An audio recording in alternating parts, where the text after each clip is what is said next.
Thank you so much for listening. If you'd like to offer dana, then please do go to justthiszen.org/giving. Your support really does make a huge difference. Thank you so much.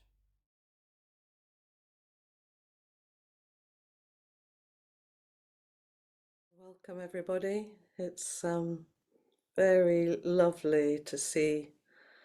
There's something about that, seeing people coming in and taking a moment to appreciate everybody making the effort to be here as we take another turn around the sun. So let's start with just sitting for 15 minutes, allowing yourself to just notice wherever you are, and we'll just sit together.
like to join me in saying, vast is the robe of liberation, a formless field of benefaction.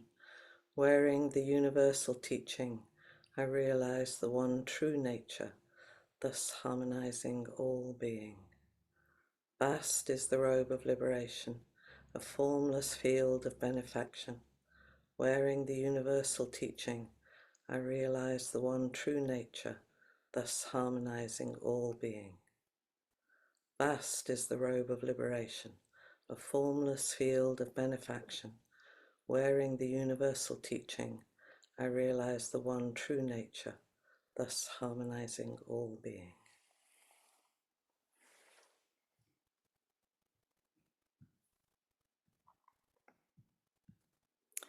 Well, I was just attempting to be bright and bring up my talk, and it's just obliterated everything.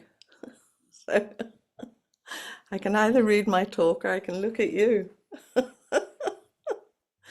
So maybe I'll do my talk and imagine everybody sitting there. So welcome back. Welcome back to everybody. It's I imagine for many of us the holiday season has ended and we're all well back into already. I feel like I'm already really deep into 2025, so I don't know if it's the same for other people. And I'm personally not one for making New Year's resolutions. I sort of realized the futility of that for my own particular nature some time ago. And I saw a meme that said something like, we've opened this place, we've made it a gym for 2 weeks, and then after that we'll become a wine bar and cafe, which seemed to me pretty much how many resolutions go. So that's not somewhere that I tend to go to. And some of you may have made resolutions and found them really helpful. But I'm aware that we also chant the Bodhisattva vows, we chant vows. And as Flint and other Buddhist teachers have said, you know, are you going to be led by vow or driven by karma?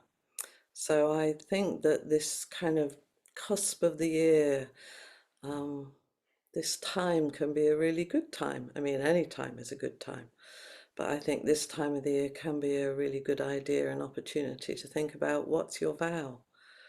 And I was really struck some years ago when Flint said, if you want to look at what your vow is, if you want to look at what your vow is, look at how you're living your life. What's your life like right now? Because that's the ongoing enactment of your vow. So I always think that's a really interesting, it's not this thing in the future, it's not this other place, this vow. It's like, what are we doing every day? What are we doing with our lives? So it's, for me, that's just a really intriguing way of thinking about vow.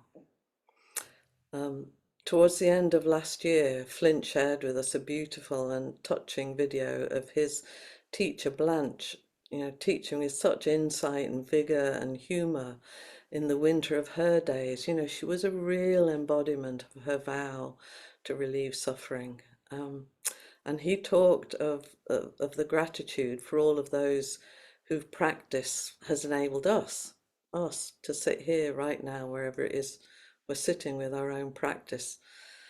You know, we're trying to be good ancestors for this very kind of odd, uncertain future. Well, it's always been uncertain, but you know, we have an odd, uncertain future that we're all leaning into, with all the many changes that are happening in the world around us. And I often have this real deep feeling of gratitude for my teacher, Flint, and all the teachers.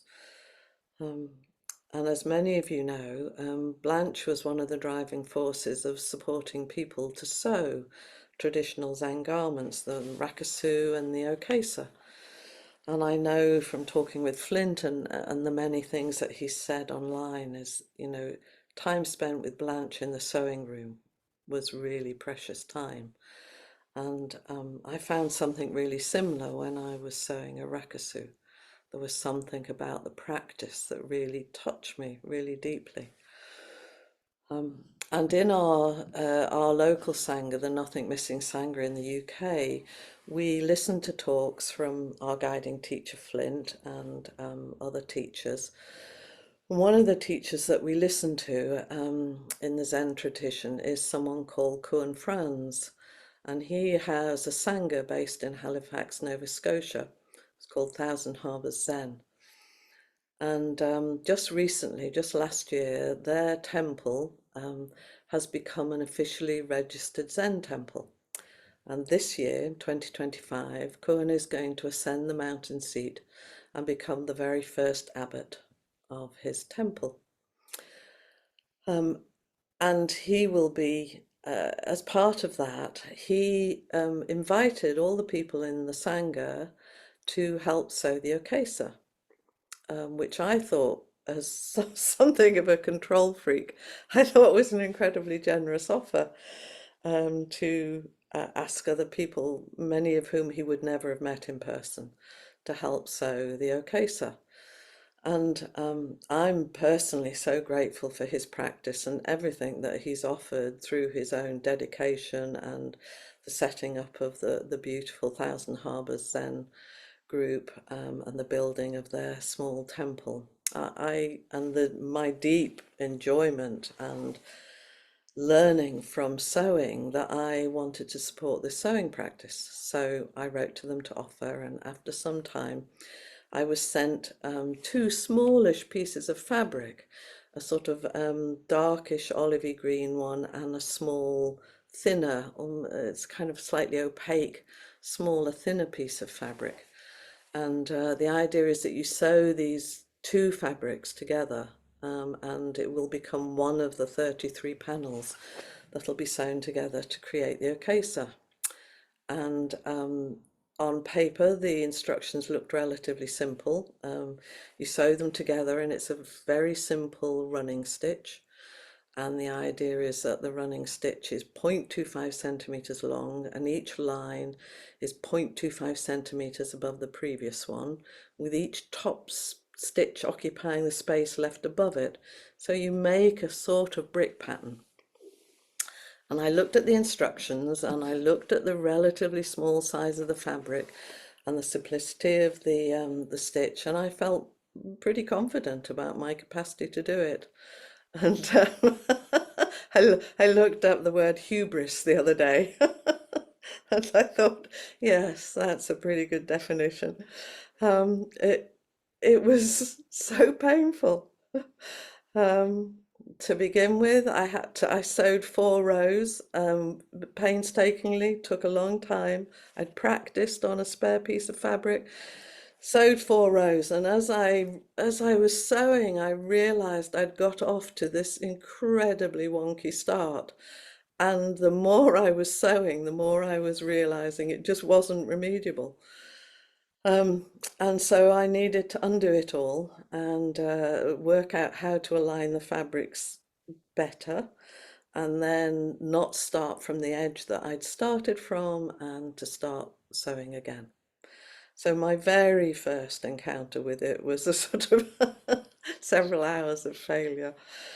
And then after a while, I did begin to get the hang of it a little more. And I love the practice of setting up the sewing and doing it in a really focused way. You know, light the incense, you do your bows, and on this occasion you're also invited to read the 10 excellent merits of the Kasaya. And that was a challenge because it uses language that I'm not particularly familiar with. I could find myself disagreeing with it, which is a rather marvelous thing to do with a chant. But I was also finding myself kind of longing for such a protective garment. So just doing that was a really interesting practice. And from this place of loving it and really wanting to do it, each time I sat down to sew, it has been like seeing my failures made visible. And in IFS terms, if any of you are familiar with that, the kind of legacy burdens I'm sewing into place.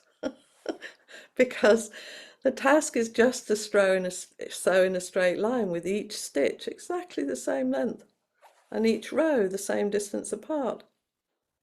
And I couldn't do it, and I can't do it. Every row has some glitch in it or other, and in trying to accommodate the glitch, the kind of messiness starts rippling down across the lines and through the fabric. And mostly because of the way my system works, I found it very amusing. The trying and the failing all sewn into the fabric, along with my deep intention, also sewn into the fabric. And the initial instructions had also said that there'd probably be enough thread to complete the panel. And as I was sewing, I realized there was going to be nothing like enough thread. So of course, my first port of call was that I'd been doing it wrong. I'd done it too small, too tight, that I must be creating this particular problem. So it took many breaths and many checking the measurements and rechecking the measurements to realize actually there's just not enough thread. It wasn't my error on that occasion. So being a good internet shopper, I set out to buy the extra thread that we'd need, and we'd been given the name and the number of the thread.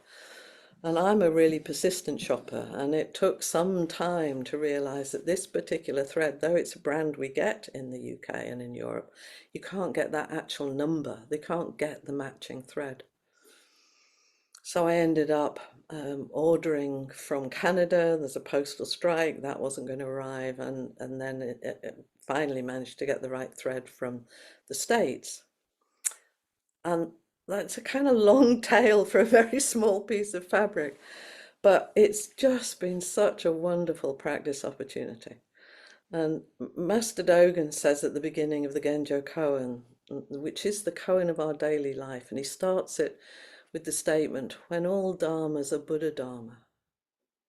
When all dharmas are Buddha Dharma. When we can approach the world as a field of practice, the whole world as a field of practice, one moment at a time. So the way was unfolding, one wonky stitch at a time. And then in the communications with Cohen, he said in an email, you'll see the stitches, they'll see the robe.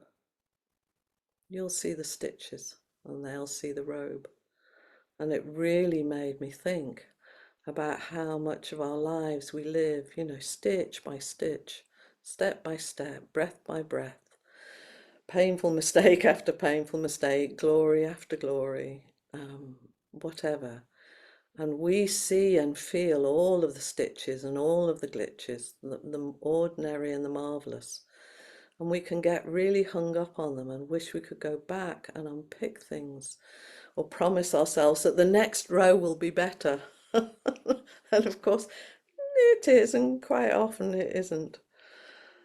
And as Suzuki Roshi said in one of his shorter Dharma talks, the problems you're experiencing now will continue for the rest of your life.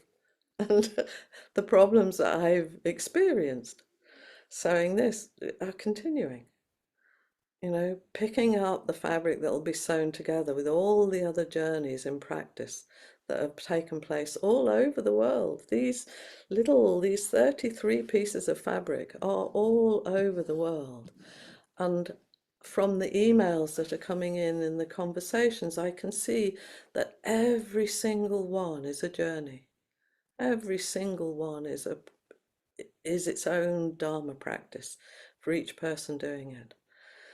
And they'll all go to make a garment that hopefully will support a wonderful practitioner and all of the students that he supports and all of the ongoing unfolding, life, stitch by stitch. And I'm sewing now because of the good ancestors who painstakingly learned this practice to bring it to the West, which didn't start really until 1971 when Eshun Yoshida, a teacher of sewing and the abbess of a temple in Japan, was visiting the United States, and she encouraged Shunryu Suzuki and his assistant Dainin Katagiri to begin the practice at San Francisco Zen Center. And they found themselves at the vanguard of this interest in Zen in America, and Katagiri asked his wife, Tomoe, to learn Nyohei from Yoshida. So she became the first person in the States to learn and teach the hand sewing of robes, and of course with Blanche, became the two great matriarchs of American Zen sewing. And now we sew in the UK too. So I just love the way this thread keeps on going. In an article about Tomoe in Tricycle, she talks about her learning from the deep and steady practice of sewing. And I just wanted to quote some of the things that she says, because there's something so beautifully clear and succinct. She said, when asked by a student, "Is there anything to be said for the final stitch?" The last stitch is the same as the first. Just that. The last stitch is the same as the first. It goes on in the article to say, in a Soto service, usually the teacher leads the bows, and as he or she leans forward to start the bow, everyone else follows. When the author was sewing with Tomoe, I could never tell if she was leading the bows or if I was, and I asked her once, and she answered, yes. Isn't that a great answer? Yes. And one student confessed in the middle of sewing practice, sometimes I worry that I'm not good enough to be a Zen priest. And Tomoe replied, yes, forever. Yes, forever. And when asked about what was the most important thing about sewing, she replied, through sewing you learn a lot about the Dharma. Buddha's teaching is not just sewing, one stitch, tiny stitch. When you think about how many yards you will sew, chanting the Buddha's name with every stitch, if you count all the stitches, you say, I cannot do it. But if you do this stitch, one stitch, one stitch, one stitch continuously, you will finish. If you stop, if you quit, even if you're very good at stitching, you will never finish. Just continue. When you continue with the stitching, you will have many problems. Indeed. When you continue with the stitching, you will have many problems. Experience, yes, that's your life. You can learn about oneness just chanting refuge in the Buddha with every stitch and your life. That is Dharma stitching. You can learn about oneness just chanting refuge in the Buddha with every stitch in your life. That is Dharma stitching. So this is my vow for this coming year, to make the next stitch as best I can and know that sometimes it'll be in alignment and sometimes it won't, but to keep stitching anyway and to do it with lightness and love. So we've come back together, and I think of ourselves as stitching this, one stitch at a time. And whether we're doing that with fabric or thread or love or action, our lives are one stitch at a time. And we see the stitch and others see the robe we've made of our time here. So I'm really curious, what are we stitching together right now? And I'd love to know how that is for other people. What are we stitching together? What's your vow? Hi, Trudy. Jessica. Hello. Thank you so much. That was so moving for me in so many ways. And I felt the rise of heat, of frustration, of trying to sew the robe, and the preciousness of the journey. Just there's so much in there, an entire life. And I say this with tears in my eyes because this morning at Zazen, I was running just a little late, so I grabbed anybody's Rakasu, and I go, and after the chant, I put it on, and I see as I'm putting it on that it's my dear friend Carolyn, that passed. Yeah. And I didn't mean to wear her Rakasu today, but I did. And Perhaps she meant you to wear it. yes, yeah, to feel her intention and her dedication to practice that she sowed, knowing very much that she was going to die, and as a gift for us to be able to wear her Rakasu. There just aren't words for my gratitude for that. And so when you said, you'll see every stitch, they'll see the robe, that just flashed right back to, yes, yes. What an amazing kind of gift to leave, is like, just so you're not going to wear it, you know, to know that this thing that is such a deep practice. I mean, if you haven't done the sewing, it's kind of just looks like sewing, but oh man, it's such a thing. And to do that and leave it for people mistakenly, inadvertently put on.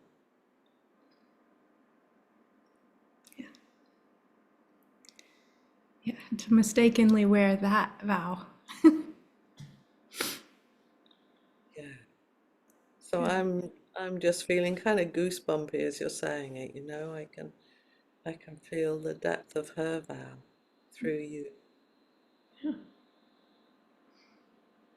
Thank you. Thank you.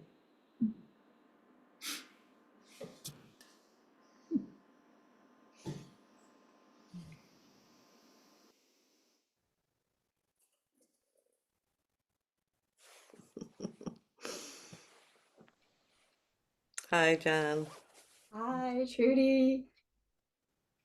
Lovely to see you. First time for this year. I just wanted to say, though, I'm feeling so moved by Jessica's story, by what happened today. How amazing! What a gift to end up wearing her dear friend's Rakasu. Just feels so precious. Mm. So I felt I was compelled to come forward because we haven't spoken about this cloth, and the plan was that Trudy, myself, and Lynn would all sew part of the piece of cloth, and I took over the baton from Trudy, just so everybody knows what the plan was. And yeah, I ended up unpicking all my rows, as you know, Trudy, but we've not talked about it. I just couldn't do it. I didn't have the time to try again. But I was really struck by how, when you do one row and it's full of glitches, is then as you try to compensate for the glitches, then you get more glitches. And I was really aware as I was sewing, and so enthralled in that I wasn't conscious of the length of my stitches, and there was also, I was confused about the length of the stitch, as you know, and you know that the sort of, I felt quite distressed at not being able to contribute in the end. I felt such a joy that I was going to be part of that and going to be able to contribute. So to have to unpick my stitches, because we came to the conclusion my stitches had gotten too big. And I don't know, I just wanted to talk to you about it because we've not talked about it. I simply posted the piece of fabric onto Lynn and she took up the baton. And I'm not really sure where that's up to now, but I'm really touched by. Can I just pause you a second? Yeah, do. What makes you think your stitches aren't on it still? Your intention? Yeah. What makes you think that? Yeah. This is very true. Yeah.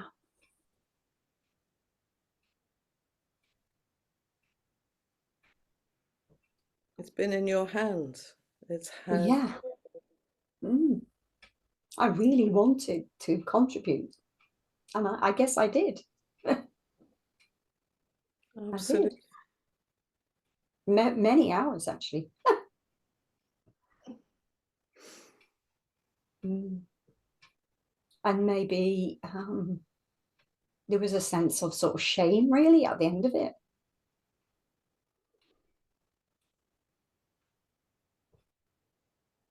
That I unpicked and hadn't managed to fulfill what I really wholeheartedly wanted to be part of, because I really love Cohen Friends. I love his talks, his teaching. I thought it was a wonderful thing to be offered the opportunity to be part of the CASA. And you are. And I am, yeah. And I am. And that I hadn't really thought that I was.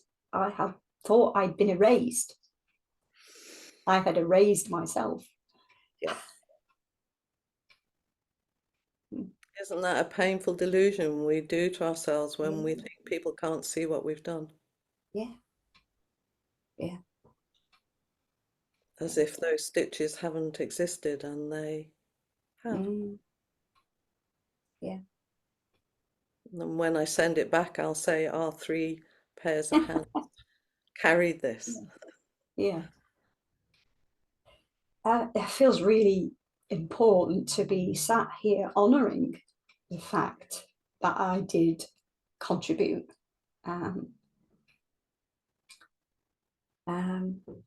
as far I'm really aware of another little voice in my head about stop getting upset over a couple of stitches, but No, though it's important, and you yeah, know, I, yeah, I, I get the process, yeah, and I know the shame I felt about, it being, sorry, excuse my language, so half-assed. It's it's like, it's yeah. not right, it's not perfect, and I then, know it was and so then hard, it's so hard. and I felt I was following the instructions, and yet it didn't look at all like it was supposed to look. And maybe that's what life is What a teaching! I'm what following the instructions, and it yeah, doesn't look like life's meant to look. yeah, yeah, What do I do? So whether I erase it or not, if you unpick it, your stitches are still in that fabric. yeah, yeah. Mm. Oh, it feels really good to be speaking about it, and thank you for the gift of banishing my delusion. Well, that would be a marvelous thing. Yeah, yeah, I feel really quite heartened now that because what was important was my vow Yeah, and my intention, and I absolutely. really wanted to do it, and it felt yeah so important to honor Cohen France. Absolutely. That was such a heartfelt feeling that I had. So So I have it back. yeah, Lynn sent it back, and I think Lynn really struggled too. she, But I have this week marked out, and I think it'll be done by the weekend. yeah, I know it needs to be. It needs to go back. We have to get Um, it back. So you mm, can't have a robe with patches missing. So a no, little no. bit of an imperative, but Yeah, it's grand. It'll be on yeah, its way with mm, all of us in. yeah, yeah. Thank you, Trudy. It's been really good to meet you and explore that with you. Thank you. Great.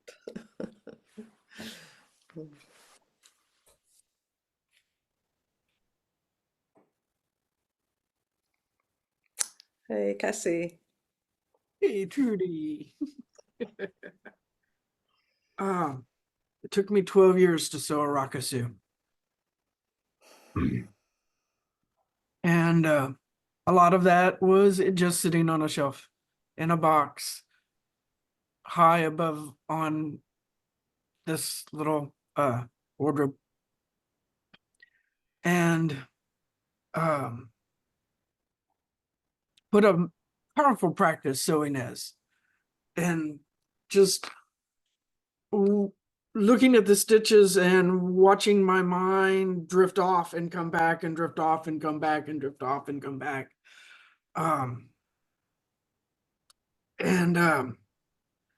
The Namu Bitsuku chant. So, yeah. Yeah. I would try that.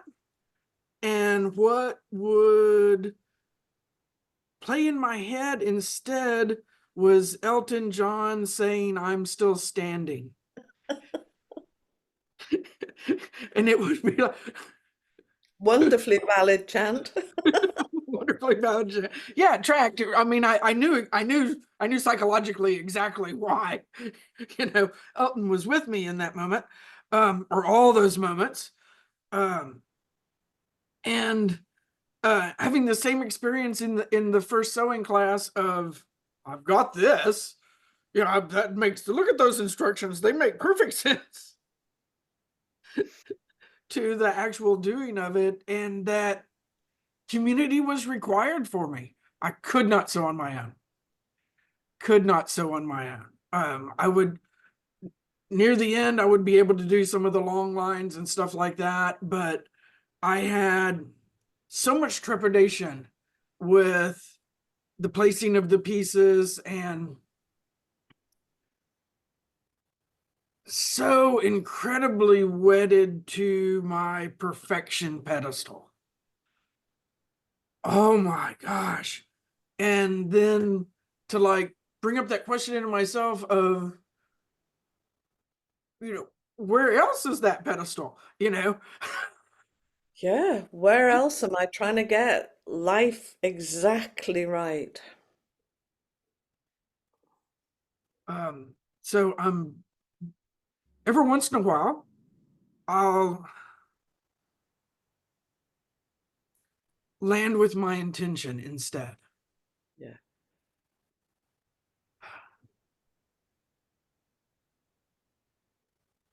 Yeah. Yeah. And that's the compass point, isn't it? Is like all those other things will play out and keep playing out, whatever venue we're in, whatever activity we're in. But how do we just keep that compass point? My intention is to just, turn up with as much uprightness and grace and dignity and humor can I manage. That's it. And how beautiful Jan's intention is. Absolutely. And it's there, I know it's in the thought. Yeah, I can feel it across the pond. Absolutely. So, a bow to you, Jan. And to all of you here, thank you so much. Thank you, Cassie.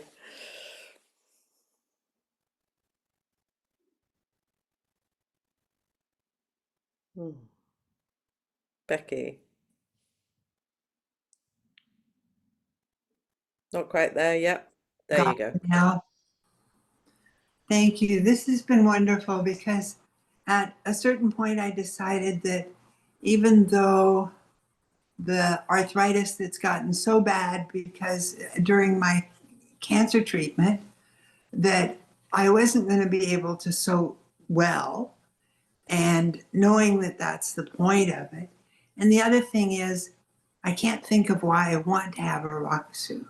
But aside from that, everything that I felt from people who were talking about their experience made me want to do the journey. Yeah. And I didn't care if I ended up with a Rakasu, and I didn't care, if it was perfect or anything, so much as I wanted to join my sisters and brothers in Sangha in the journey because I've listened to some of people's stories. And the ones that you've put forward today and so on, and I see how it is. And I have things that I can do that would be a parallel kind of journey, because and so my Rakasu would look very different than anybody else's. Now I did think that if I wanted to make one that I could make, I probably could use, rather than the Japanese form, I could use the similar thing that had begun in Buddha's time for people to recognize each other as a follower of Buddha. And I could probably do that fine, you know, stick some rags together in a thing of coffee and have about the right color for that, and you know, so on, and do the best I could, but it wouldn't be. And that I may yet do that. But And it is that intention, isn't it? It's not, I mean, essentially a Rakasu is a deeply useless piece of fabric. You know, we only wear it at certain times. It has, people have been posting them to the States, to Hawaii, and at the post office they say, what's the value of this? And the people are like, you know, pence and invaluable. It's bits of fabric. It's got no value, and it's been a totally valuable journey. So, you know, I would say, you know, your life is an expression of you anyway, Becky. yes, yes, it is. And every way that I can feel the journey of us, not just mine, the richer I am. And so, but you know, in terms of Rakasu per se, I don't know. Oh, Someday it may be just right for me to pursue, and meanwhile, I appreciate everything everybody shares about their experience. and you offer your own stitches into this fabric that we make. It's nothing to do with material. We're an amazing textile. Yeah. Thank you.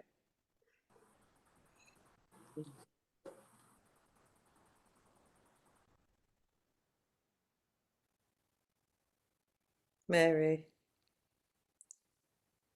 Not yet. Yeah, not yet. Mary has laryngitis and can't unmute. I don't know if I can speak, but I've managed to unmute the button. My voice is coming back. Can you hear me? Yes. It seems a bit ridiculous to come up when I can't speak, but it's also very fitting. While you were talking, I was thinking about all the things I haven't done. Some things I haven't done because I was too ill to do them. Some things I had to stop doing because they were too much. And my Rakasu that Lynn ended up sewing for me. And I was thinking about, well, how does my vow manage with all this not doing and saying I can't do it?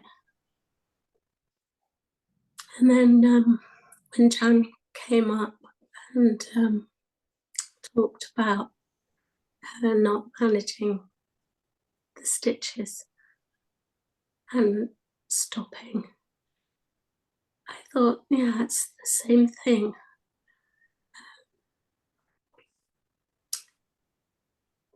And I could see that the intention is the vow. It's not the actual achieving the finished product.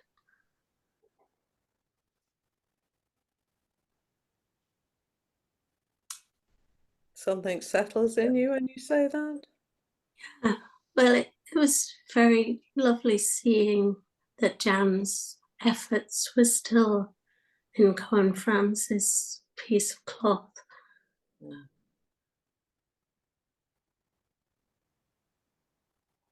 Yeah. And we'll all die with things undone. We'll all leave threads that haven't, manifested, haven't made the thing we wanted to make, but we are all leaving stitches. We all leave something.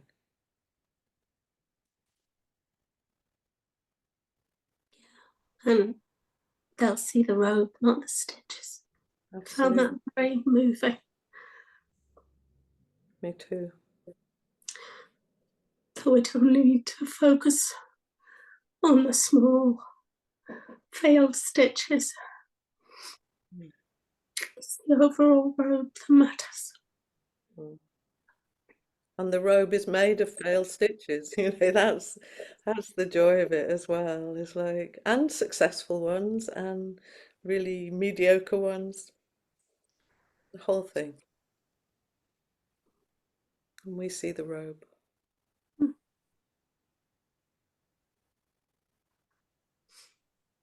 Thank you. You spoke fine. Hi, All Wayne. right. Well, Trudy, thank you for your very interesting talk. Um, I have always liked to sew. I have a lot of bad stitches, but I, I sew things. I have developed a tremendous amount of tremor because of a hereditary disease I have, and so I'm limited. But I still love darn socks. It's a fun thing to do. But the most wonderful thing I took from your talk is a very deep appreciation for the women in my life, my mother and grandmother and aunts that I think use their needlework of crocheting and knitting and embroidery as a meditative thing in facing the harsh realities of farm life and in some cases not very good marriages. And it was their refuge. It really was their refuge. And my mother left to me a crocheted tablecloth of very fine thread that is for a table for 12, which was how many were in her family of origin. So thank you. Thank you for adding to that appreciation. Oh, thank you for naming that. That's just so beautiful because I was thinking, as I was talking with people in the States, I was thinking about the patchwork, about the amazing patchwork quilt tradition, and how Yes, that's made of, usually old fabrics and often joint endeavor. And yeah, this way yes. that And, we sew things together and yeah, they can wonderful break. communal get-togethers to piece together a quilt, Absolutely. which my wife still does. Mm. So thank you for naming that part And of it too. So lovely. Thank you.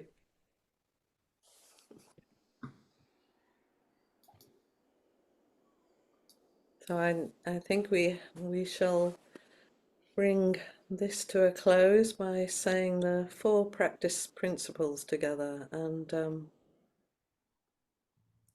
I would hope that everyone can find ways to live kindly with their poor stitches as well as their lovely creations, because we just all make them. So, caught in the self-centered it's dream, a dream, only only suffering. holding to self-centered thoughts, exactly the dream. Each moment, life as it is, the only teacher, being just this moment, compassion's way. Caught in the self-centered dream, only suffering, holding to self-centered thoughts, exactly the dream. Each moment, life as it is, the only teacher, being just this moment, compassion's way. caught in the self-centered dream, only suffering, holding to self-centered thoughts, exactly the dream. Each moment, life as it is, the only teacher, being just this moment, compassion's way.